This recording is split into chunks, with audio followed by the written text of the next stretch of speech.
दिल्ली में शिक्षा और अध्यात्म का चोला ओढ़े स्वामी चैतन्यानंद की असलियत अब काली करतूतों में उजागर हो रही है। वह खुद को आध्यात्मिक गुरु और शिक्षा के क्षेत्र का मार्गदर्शक बताता था, लेकिन सच कुछ और ही निकला।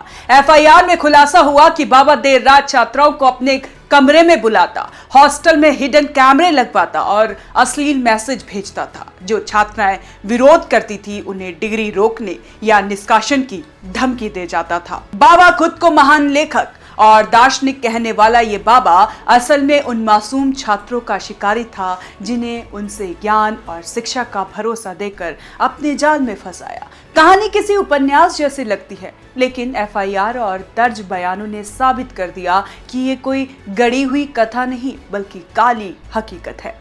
आर्थिक रूप से कमजोर छात्राओं को देर रात अपने क्वार्टर में बुलाता, हॉस्टल में गुप्त कैमरे लगवाना, उन्हें विदेश यात्राओं और प्राइवेट रूम में बुलाने के लिए दबाव बनाना, ये सब बाबा की योजना का हिस्सा था। कई छात्राओं ने बताया कि डीन स्टाफ उन्हें बाबा की मांगे मानने पर मजबूर करते थे और शिकायत का दबाव बना देते थे। जो छात्राएं विरोध करती थी उन्हें निलंबन या निष्कासन की धमकी दी जाती थी।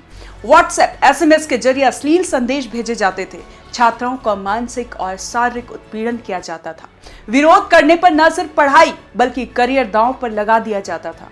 ये सुनकर किसी का भी खून खौल उठे। आपको बता दे, ये सारा गंदा खेल चल रहा था देश की राजधानी दिल्ली में। अब जांच एजेंसियों ने अब तक 32 छात्राओं के बयान दर्ज किए हैं। इनमें से 17 ने मजिस्ट्रेट के सामने साफ कहा बाबा गालियां देता, अश्लील मैसेज भेजता और अनुचित हरकत करता था।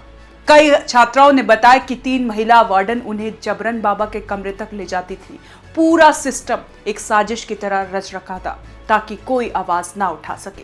ये पहली बार नहीं है जब बाबा विवादों में आया हो। 2009 में उसके खिलाफ धोखाधड़ी और छेड़छाड़ का केस दर्ज हुआ था। 2016 में वसंत कुंज थाने में भी शिकायत हुई। हर बार उसने रसूख पैसे और नेटवर्क का इस्तेमाल करके खुद को बचा लिया, लेकिन अब छात्राओं की गवाही और डिजिटल सबूतों ने उसके लिए बच निकलने का कोई रास्ता नहीं छोड़ा।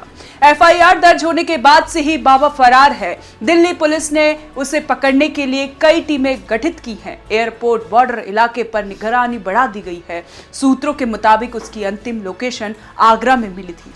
पुलिस को शक है कि वह लगातार ठिकाने बदल रहा है और मोबाइल इस्तेमाल नहीं कर रहा है ताकि ट्रैक ना हो। संस्थान से मिले सीसीटीवी फुटेज और हार्ड डिस्क फॉरेंसिक्स लैब भेजी गई है। जांचकर्ताओं को संदेह है कि कई रिकॉर्ड से छेड़छाड़ की गई। ये साफ कर देता है कि बाबा केवल मासूम छात्रों का शिकार नहीं बल्कि पूरे सिस्टम का इस्तेमाल करके अपनी काली साजिश रच रहा था। सबसे चौंकाने वाली बात यह है कि बाबा चैतन्यानंद शिक्षा और अध्यात्म की दुनिया में बड़ा नाम बनाने की कोशिश कर रहा था। उसने 28 किताबें लिखी और नामी हस्तियों के नाम से प्रस्तावना समीक्षाएं दर्ज करवाई। फॉरगेट क्लासरूम लर्निंग की प्रस्तावना एप्पल के सह संस्थापक स्टीव जॉब्स के साथ बताई गई है। ई कॉमर्स साइट्स पर उसे प्रोजेक्ट स्पीकर, लेखक और आध्यात्मिक दार्शनिक कहा गया, लेकिन अब ये सब उसकी सोची समझी रणनीति साबित हो रही है। किताबों और चमकदार छवि के पीछे उसका असली चेहरा एक शातिर शिकारी सामने आ गया है, जिसने मासूम छात्रों को अपना शिकार बनाया और संस्था के सिस्टम का इस्तेमाल किया। इस खुलासे के बाद संस्थान में दहशत फैल गई। कई छात्राएं डर के कारण सामने आने से कतरा रही हैं। उनका कहना है कि उन्हें अपनी जान का खतरा महसूस होता है। अभिभावक में गुस्सा है। वे सवाल कर रहे हैं कि अगर संस्थान में ही बच्चे सुरक्षित नहीं तो किस पर भरोसा करें। ये बड़ा सवाल है। दिल्ली पुलिस का कहना है कि ये केवल व्यक्तिगत अपराध नहीं है बल्कि संगठित षड्यंत्र है। चैतन्यानंद और उसके सहयोगियों ने छात्रों को शिकार बनाया और सिस्टम का इस्तेमाल किया। एफआईआर में दर्ज धाराओं के तहत ये गंभीर अपराध की श्रेणी में आता है। जांच एजेंसियां जल्द ही आरोपियों की गिरफ्तारी और कोर्ट में चार्जशीट दाखिल करने की तैयारी कर रही है। अब सवाल ये है कि बाबा कहां छिपा है और कब कानून के सामने आएगा। देश के लोग और छात्राओं के परिवार इस मामले में पूरी तरह नाराज हैं और न्याय की उम्मीद कर रहे हैं। ये कहानी दिखाती है कि कैसे शिक्षा और अध्यात्म की आड़ में भी लोग काली हरकतें कर सकते हैं। बाबा चैतन्यानंद का असली चेहरा अब सबके सामने आ गया है और देश भर में लोग इसकी निंदा कर रहे हैं।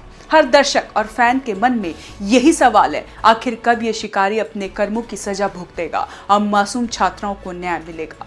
खैर, आपको बता दें ये कोई पहला मामला नहीं है। देश गवाह है कैसे कई बाबा लड़कियों को अपने झांसे में फंसाते हैं और एक संगठन खड़ा करते हैं जो इन छात्राओं को बाबा तक पहुंचाने की कोशिश करती हैं, पूरा दबाव बनाती हैं। सेम ये स्क्रिप्ट पूरी उसी तरह है। ये कोई नया मामला नहीं है। बस अब ये देखना है कि ये बाबा कब गिरफ्तार होता है, कब उसे सजा मिलती है और मासूम बेटियों को न्याय कब तक मिलता है। आपको क्या लगता है हमें कमेंट कर जरूर बताएं और देखते रहे one nation one group news.